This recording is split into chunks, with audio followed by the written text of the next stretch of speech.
yemwe nshuti zanjye nkunda ntakindi nifuza ku mutima atari uko amagara yororanirwa.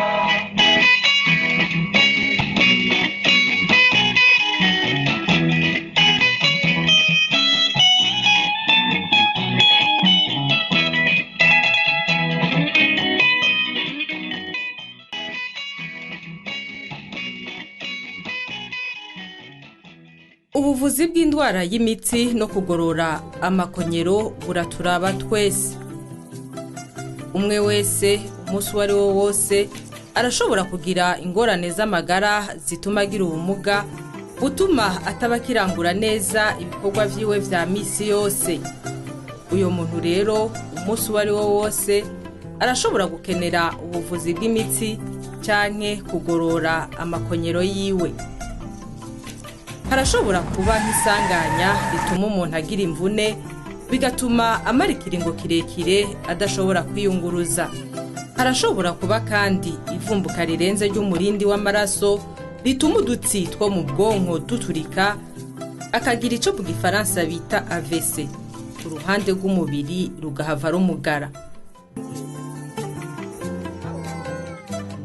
Hariho rero n'indwara y'umugongo iheza ukonona ubuzima umuntu ntaba gishobora gukora ivyo yahora akora. Aho nitwo kwibagira indwara y'umutima n'iy'amahaha bibangamiye abantu zikababuza gukora ibikorwa vyabo neza na cane cane ibisaba inguvu.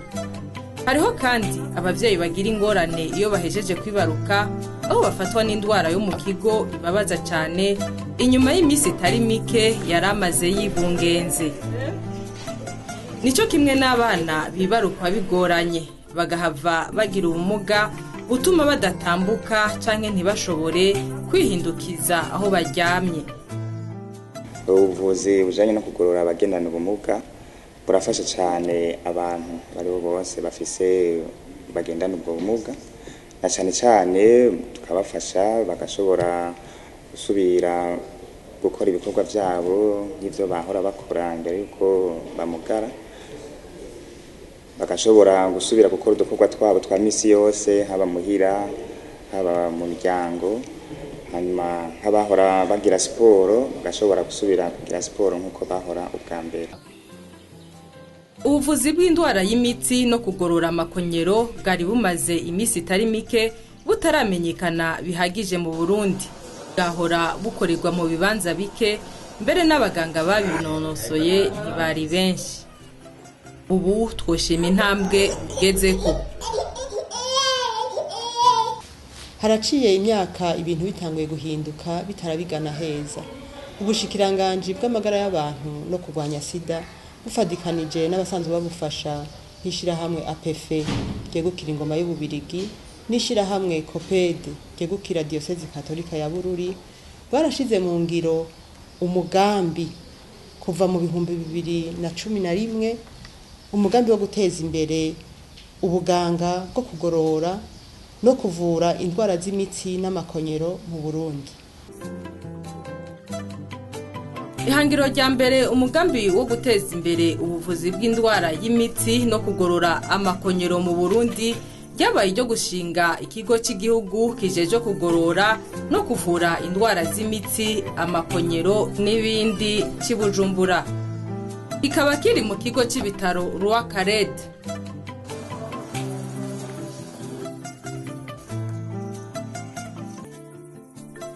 Ikigo cy'igihugu kijeje kugorora no kuvura indwara z'imitsi n'amakonyero kiritunganije neza. Kigizwe n'abaganga b'abahinga bakira ababituye neza. Kikaba gifise ibiro bitandukanye aho kwakirira abantu, aho abaganga bakirira ababituye, hamwe rero n'icumba bavuriramwo umwe wese bivanye n'icagwaye. Aho hakiyongera ko aho kwinonorera imitsi hamwe n'ubwogero.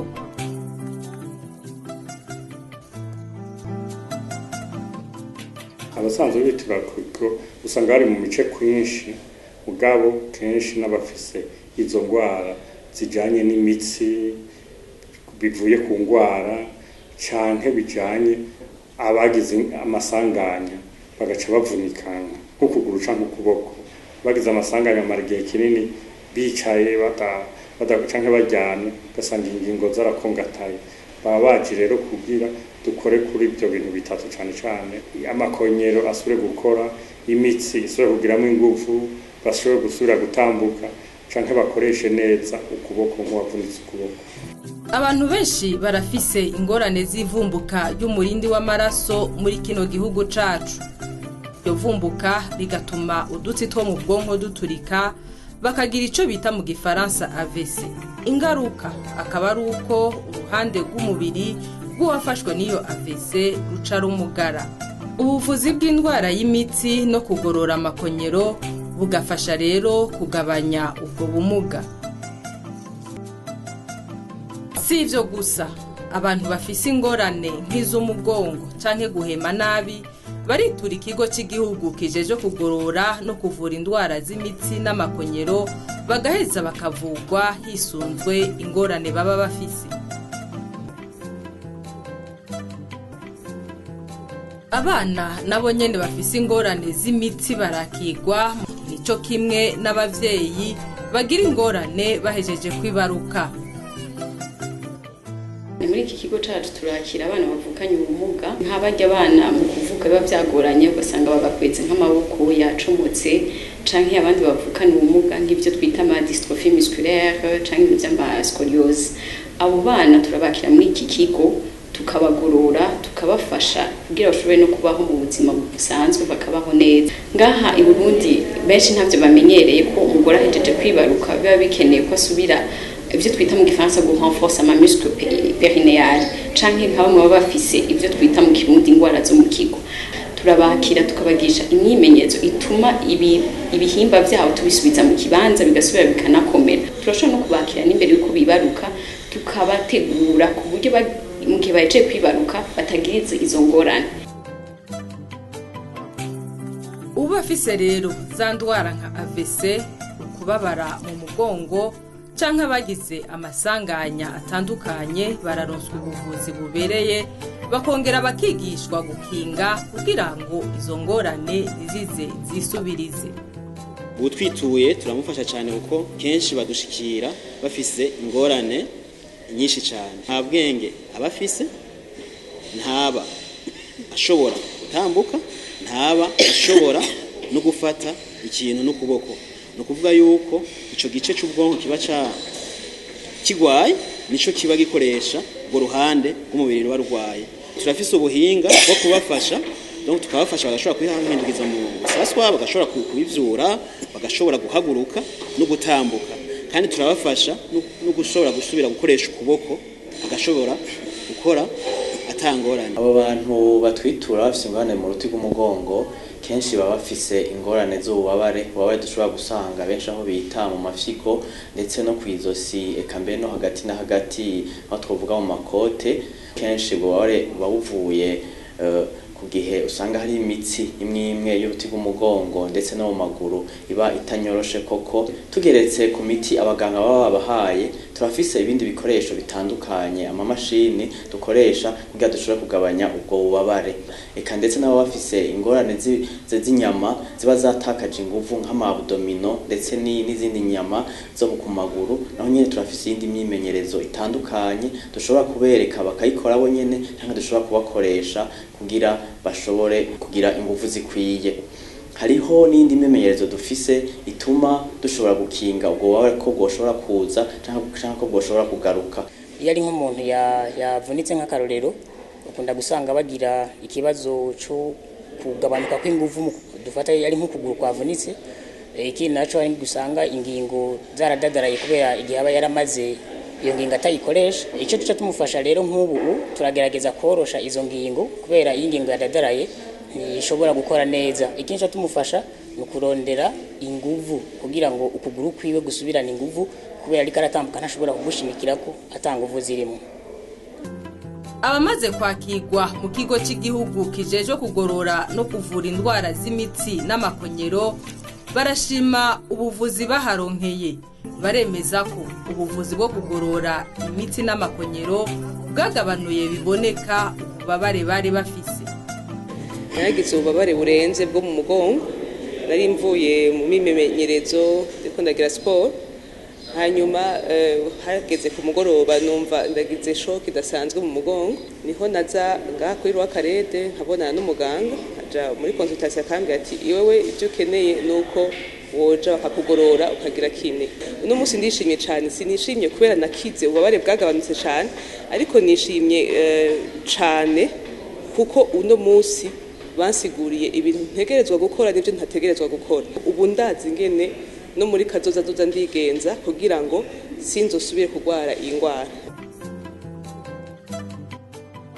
Nagize isanganya ry'akazi hanyuma ndavurirwa ngaha mu gihugu ubwa mbere na mbere barambaga bashamwe ivyuma hanyuma mu nyuma bisa n'iviko birabimira nabi ndumva ko mfise ububabare kandi ntatunganiwe neza mu magara yanje ngiye hanze baramvura ariko umuganga yamvuye ndi mu mahanga yarambwiye ati gerageza iwanyu urashobora kuba ari abahinga bandi ariko hari wanshiriye agace ati nyabuna hari ahantu ngaha yewe impande ya Rwakarede hari ikigo kigorora hari abahinga hari ibikoresho hari uburyo bwinshi haje uhituye woshobora kubona ko ari ikintu gihinduka kurusha nagendera kuri bekiye defo même bikanka ngendera ku ikinga mugabo ivyo bangiriye nibitangaza naragiye mbona ntangura kugira gufunya ukuguru ivi ndatangura 10 degrés 20 degrés 30 degrés 40 degrés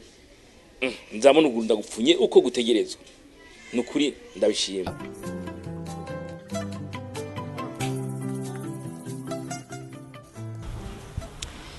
Kibazo nagize AVC hanyuma ndaja mu bitaro muri Kira Hospital hanyuma rero mvuye mu bitaro niho baca bandungika muri iyi centre nashitse ngaha ndatambuka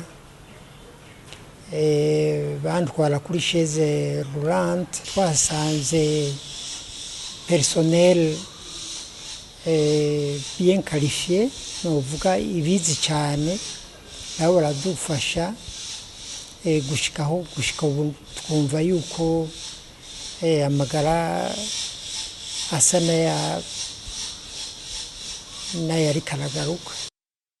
Ubuyobozi bwa COPED bukamenyesha ko bwiyemeje kubandanya buterera n'ingufu zabo zose kugira ngo ikigo kirangura imirimo yaco neza. Kuri ico gice rero cyuko fasha abantu bafite ibibazo mu by'imitsi amakonyero n'ibindi bijanye n'ivyo hezi imyaka ishika 200 COPED ibonye ko hari ikibuze mu gihugu cyayumvira yuko yotanguza ikigo kivura mwene izo ngwara hanyuma turabika abantu kwiga hanze baragaruka turaje hamwe na leta turaje hamwe n'abadufasha abandi nkishira hamwe yitwa APF y'ababirigi turubaka ikigo no kirakora kaje muri Rwakarede kimeze neza tufise abavyize babinonosoye tufise kandi ibikoresho bigezweho abahituye bose barashima. None twovuga ko iki kigo cy'igihugu kijeje kugorora no kuvura indwara z'imitsi n'amakonyero kiri mu gisati kihe c'ubushikiranganje bw'amagara y'abantu no kurwanya sida. Ikigo cy'igihugu kijejwe kugorora no kuvura indwara z'imitsi n'amakonyero ni kigo gikuru cakira abarungitswe n'ibigo bito bito kuko boba batashoboye kuronka ubufasha bukwiye. Ico kigo gitwagwa mu bushikiranganje bwo kubungabunga amagara y'abantu no kurwanya sida kandi cakira abacitura bose. Icivuzo cacu nuko ico kigo cyo bandanya gitera imbere kandi ko abacitura bose boronka ubufasha bw'ico kigo ku buryo basubira kuronka amagara meza gutyo bagashobora kubandanya imirimo yabo ya misi yose.